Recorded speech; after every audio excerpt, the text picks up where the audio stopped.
ძალიან კარგია. ეს იქნება ძალიან კარგი. რთულია, ყოველდღიური ზაზას ცხოვრება.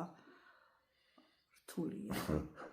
როგორ მოყვე, ვიწუწუნო თუ რეალურად? რეალურად რასაც გრძნობ. ურთულესია. და გეტყვით რატოც არის ჯერ პირველ რიგში ის მინდა გითხრათ, რომ უთხრა საზოგადოებასაც, რომ ძალიან ბევრი ვიდეოებს წერთ ხო და რატო წერ, რომ ადამიანებმა მოისმინონ და აღიქვან და რაღაცა გაიგონ და შეისმინონ და რაღაცა თუნდაც თვითონ შეძლონ შეცვლათ მისი მათი ცხოვრების და რაღაცა და სულ არ დაჭირდეს დაუშვათ მისვლა ხო დაუშვათ მკურნალობა. და მეორე კიდევ ის არის, რომ რთული რატოა, რომ ყველაფერს ხომ ვერ ვიძახი. ყველაფერს ვერ გამოვთქვავ. ვერც ოჯახში ვერ გამოვთქვა ოჯახის. ამ დროს ხედავ ყველაფერს. ამ დროს ხედავ ყველაფერს. თუნდაც მანქანით ქუჩაში დავდივარ და ან ფეხით რა მნიშვნელობა აქვს, გამოვდივარ და ადამიანებს უყურებ და იმ ადამიანებში ძალიან ბევრში ვხედავ პრობლემებს და ავადებას. აი, აქ გავიხსენებ ერთ მომენტს, როდესაც მე და შენ შევედით ერთ მაღაზიაში და შენ მოგერიდე და მითხარი, რომ აი ამ გოგონას გამყიდველს აქვსო ოპერაცია ყველაზე გაკეთებულიო და გეხვეწები შებრუნდი და უთხარია, რომ ცუდად აქვს გაკეთებულიო და პატარა კვანძები არ შეაშინო, ესეც მითხარი, მაგრამ კი, აი ეს მომენტი არ დამავიწყდება, როდესაც შეუბრუნდი უთხარი და ამ გოგონას გაუცებული. ხო, იმიტომ რომ ეხლა როგორი რთულია, რომ ეხლა ქუჩაში მივდივარ და დავინახე ზოგან ღმერთმა ყველა კარგად გვიმყოფოს ჩვენი ხალხი და დავინახე პრობლემა აქვს, ხო? და რომ მივიდე და უთხრა, იცით რა, ქალბატონო ან მამაკაცო ან რა ვიცი, ვინც არის ამ ბავშვია, ხო, რა მნიშვნელობა აქვს? და იცით რა, თქვენ პრობლემა გაქვს რაღაცა, გაგიჟდება ადამიანი, ხო, იტყვის ვიღაცა სულელიაო, არანორმალური ადამიანიაო და ამას რატო ვიძახი, იცი რომ ეს ჩემთვის არის სიკვდილის თორფასი. როდესაც დადიხარ ქუჩაში და ადამიანებს ხედავ მათ პრობლემას და ვერ მიდიხარ, აი თუნდა რომც მივიდე, დაუშვათ გავბედე და მივედი, ხო? ვერ აღიქვავს, ის ვერ გაიგებს. იმ წუთში გიტყვის, რომ რაღაცა სულელია. ამიტომ ვცდილობ, რომ რაც შეიძლება ჩავწერო, იმიტომ რომ ადამიანების ყურამდის მივიტანო, ადამიანების გონამდის მივიტანო და მაქსიმალურად ვცდილობ ყველანაირად, რომ მათ გვერდში ვიყო და მაქსიმალურად ვცდილობ, რომ მივაღწიო იმ შედეგებს, რომ ბევრი ღმერთმა არ გვიმყოფოს არავინ ცუდა და ავადმა, მაგრამ მივაღწიო, რომ ყველას მივცე შვება და ყველას მივცე ჯანმრთელობა. ახლა შენ გაგიკვირდება, მე რა ერთ კითხვას დაგისვამ, არ გვისაუბრია ამაზე და პირდაპირ დაგისვამ და გაგიკვირდება ზუსტად ვიცი, მაგრამ ღმერთი მხოლოდ ჩვენთვის არის ღმერთი? თუ არსებობს სხვა ჩვენნაირი ან ჩვენსგან განსხვავებული არსებები მისთვის და იგივენაირად უყვარს როგორც ადამიანები. ანუ ღმერთი მხოლოდ ადამიანებისთვის არის ღმერთი თუ ჩვენნაირი არსებებიც რეალურად არსებობენ სხვა პლანეტებზე და ღმერთს იგივენაირად უყვარს თუ არა ისინი? კარგი, მოკლედ გეტყვი მაშინ. მოკლედ კი არა, უბრალოდ მისახვედრად გეტყვი, რომ ღმერთმა ხომ შექმნა სამყარო და მარტო შექმნა ჩვენი მიწიერი, სადაც ვართ ჩვენ, მარტო ეს შექმნა ღმერთმა, სხვა ასად არაფერი შექმნა. ცხადია. ეს მზე, ვარსკვლავი, მთვარე, პლანეტები, ეს ვისი შექმნილია? ცხადია, უფლის, ხო? და თუ უფლის შექმნილია, მაშინ რატომ არ უნდა დაიჯეროს ადამიანმა, რომ ჩვენს იქეთ არსებობს სიცოცხლე და ჩვენს იქეთ არსებობენ. ეხლა ჩვენ ესე ცოტა უხეში გამონათქვამია ვიღაც რაღაცეები და ასე გულისხმობ ვიღაცა და რაღაცეები არსებები და შემთხვევით ჩვენ ხო არა ვართ არსებები. მაგას უნდა ჩავფიქრდეთ და დავფიქრდეთ, იმიტომ რომ არსებები მე მგონი ჩვენ ვართ, იმიტომ რომ იქ სულ სხვა ცივილიზაციაა და აქ სულ სხვა ცივილიზაცია. ჯერ აქედან გავაკეთოთ დასკვნა და პარალელი გავავლოთ. ან ზაზას თქვა რადგინელღაც მთელი მსოფლიო გამოგიფინათ ყველაფერი, პრეზიდენტები გამოდიან უკვე ინტერვიუებს აძლევენ. რომ რეალურია უცხო პლანეტელებზე, ხო, რაც შეეხება. შენი აზრით რა გადაგვარჩენს? უფლის სიყვარული. მეტი არაფერი. და ადამიანების ერთმანეთის სიყვარული. რატომ შექმნა იმიტომ რომ სიყვარული თვითუფალია. გითხრები. რატომ შექმნა უფალმა ისეთი ადამიანები, უბრალოდ რატო მისცა სხვადასხვა უნარი აი ამ ბოლო წლებში ადამიანებს? ხომ არ ფიქრობ იმას, რომ დიახ, ხომ არ ფიქრობ, რომ სწორად ამ გზით გვანახებს უდიდეს სიყვარულს და დახმარებას?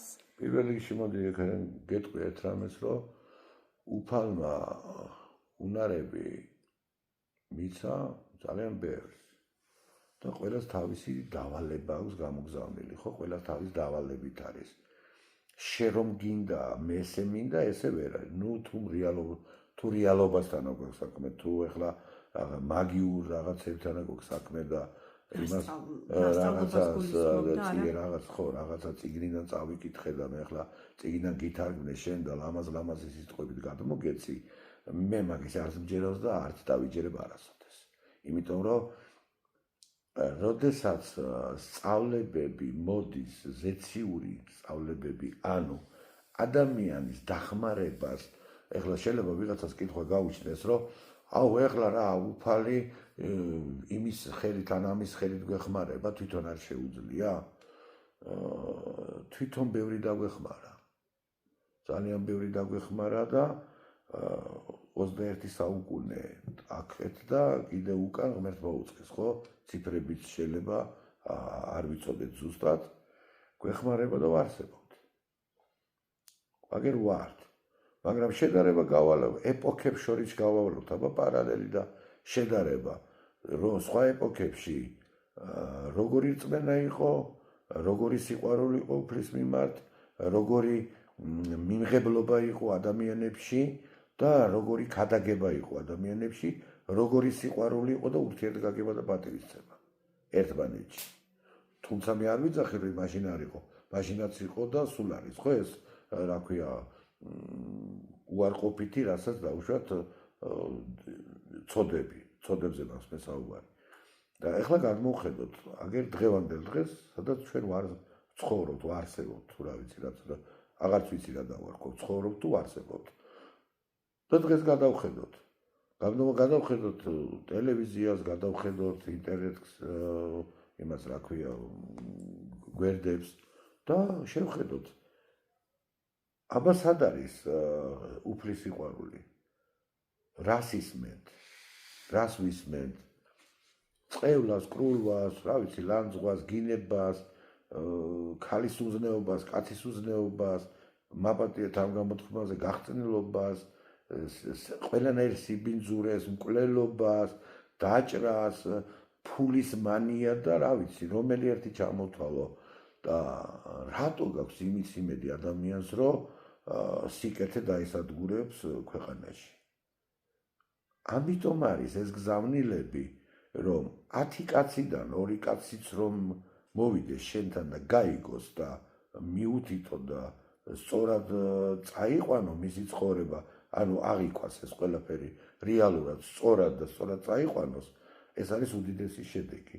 ხვალ ვიღაცა 3 კაცს წაიყვანს, ვიღაცა 2 კაცს, ვიღაცა 1 კაცს. ამიტომ სულ იმას ვიძახით, რომ უფალს კი არ ვეხმარებით ჩვენ. უფალი გვეხმარება ჩვენ სხვადასხვა მეთოდებით. იქ ეკლესიით გვეხმარება, იქ მოძღვრებით გვეხმარება, იქ სიყვარულით გვეხმარება. შენ რა გონია, ქალის და კაცის სიყვარული სხვა რამეა? აქ ხო აქ მეს დიდ სიყვარულზე მაქვს საუბარი, თორე გართობაზე არა მაქვს საუბარი. როდესაც სიყვარულია, ხო? ძალიან დიდი საჩუქარია. და მე ვინ ჩუქნის ამას გას? შენ გონია რომ შენ გიყვარს ახლა ადამიანი ან ადამიანს უყარ ხარ და შენ შექმენი ეს ყველაფერი შენი თავისათვის? არ შეგიქმნია შენ. ეს მოდელი მოგწეს, ეს მოგწეს, გაჩუქე, საჩუქრად მოგწეს და ამას მოფრთხილება უნდა. ამას გამოყენება უნდა. ამას გულში ჩახუტება და ამას და რა თქმა უნდა პირველ რიგში გაცემა. მარტო შენი სიყვარული იმისთვის არ არის რომ გიოშო დაუშვათ შენი შვილი გიყვარს და დამთავრდა. შენი შვილი თუ გიყვარს, შვილის ხვისი შვილი როგორ შეიძლება არ გიყვარდეს? შენ თუ დედობრივი ინსტინქტი გაგაჩნია და დედობრივი გრძნობები გაგაჩნია და მამონბრები გაგაჩნია, როგორ შეიძლება შენ სხვისი შვილი არ გიყვარდეს? როგორ შეიძლება სხვისი შვილი დაწყება? სიკვდილი უსურვო, რა ვიცი, ნუ ბევრი რაღაცა ახლა ესე ძალიან შორს წაგვიყვანს. ამიტომ ჩემო კარგო, უფალი ყველაშია და უფლის მიღება არის ცოტაში. მარტო სიტყვიერად რომ გაგვიჭირდება და ღმერთო მაპატიე და ღმერთო გადმომხედე და როდესაც კარგად ახარ, მაშინ იმისი ძმობის ადგილზე მოსასვლ და რა ქვია, რა ვიცი, სხვა რაღაცები წინა პლანზე გაქვს ამოწეული და ბოლოში როცა სუფრას ამთავრებ, მაშინ გახსენდება უფალისაც ან გახსენდება ან არა, ხო? ეს მე მგონია რომ მე კი არ მგონია რეალურად ეს ასე არ არის. ეხლა ისე გამომდის რაღაცა მოძღვარებით ქადაგებასებით, მაგრამ ყველა ჩვენ მოძღვრები ვართ. თუ სწორად წავალთ, ყველა ჩვენ მოძღვრები ვართ და რაც მეტი მოძღვარი იქნება, აუცილებელი არ არის რომ დაუშვათ ანაფორაში გამოწყობილი იყო და ისაუბრო, ხო? იქაც ძალიან დიდი პროცენტული. რა თქმა უნდა, ეხლა მე მაგას არ შევეხები, იმიტომ იქაც ძალიან ბევრი რაღაცა ხდება, ჩვენთან ჯერ სანამ გავალდეთ რა ხდება, ჩვენთან მოვიკითხოთ რა ხდება, ჩვენთან რომ მოვიკითხავთ რა ხდება, მე რა თქმა უნდა იქაც გადავიდეთ და ჩვენ ადამიანება იქაც მოვიკითხოთ რა ხდება, იმიტომ რომ ეს ჩვენი ვალია. ეს ჩვენი ვალდებულება, ამას უფალი გიბიძგებს, ამას უფალი გეუბნება შენ, რომ უნდა გამოაშკარაო ეს ყველაფერიო. ამიგე, იმიტომ რომ უნდა შეიცვალოს. რატო? იმიტომ რომ სადაც სიმშვიდეა, სადაც სისუფთავეა, სადაც სიხარულია, სადაც სიყვარულია და სადაც ბედნიერება, იქ ყველაფერი ოჯახში. როცა სიმშვიდეა, როცა სიყვარულია, იქ ბედნიერებაც. კი დამაფიქრა შენმა საუბარმა ზაზა. ძალიან გაგვიგრძელდა საუბარი. მართლა არ მომბეზდება. დილამდე რო გესაუბრო, მაგრამ უნდა დავასრულოთ ჩვენი ვიდეო ჩანაწერი და ჩანაწერის ბოლოს რას გვისურვებდი? მინდა გითხრათ, რომ ყველას რა თქმა უნდა, რომ ეს უნარები, რომელი უნარებიც რა თქმა უნდა ისევ და ისევ არ მინდა რომ გავერიდო ამას და ვთქვა რომ რაც მაქვს მე და მაქვს რა თქმა უნდა სეციური სამყაროდან ეს არის თქვენი ზოგადად ადამიანებისთვის მე მზად ვარ ყველას თვითეულს ვემსახურო ნებისმიერ დროს არ არსებობს დრო და საათი როცა კი დაჭირდება ჩემი თავი და ჩემი უნარი ადამიანს ნებისმიერ დროს შეგვიძლია ღამის 4 საათიც რომ იყოს თუ მას პრობლემები აქვს გურწრფელად ვიძახი რომ ღამის 4 საათზეც მივიღებ და თუ საჭიროა 24 საათის განმავლობაში ვიქნები მის გვერდით სანამ მასთან არ იქნება სიმშვიდე და არ იქნება რაიმე პატარა მცირედი პრობლემა მოგვარებული. რა თქმა უნდა, პრობლემა ერთ საათში და ერთ დღეში არ გვარდება, მაგრამ იმას მაინც მივახცევთ, რომ ადამიანში დაისადგუროს სიმშვიდე. აქედან გამომდინარე, მინდა ისევ და ისევ მოგმართო და მივმართო ყველას, რომ ღმერთმა დაგლოცოთ ისევ ეს უფლის სიყვარული, ისევ და ისევ ღმერთის წინაშე ვიყოთ მართლები, ღმერთის წინაშე ვიყოთ წარდგენილები ისეთნაირად, რასაც გვიქადაგებს ჩვენი უფალი და რასაც მივყევა, რითაც მივდივართ ჩვენ სწორ გზაზე და ღმერთმა დაგლოცოთ ყველა, დალოცულები იყავით თქვენს და თქვენი ოჯახებიც.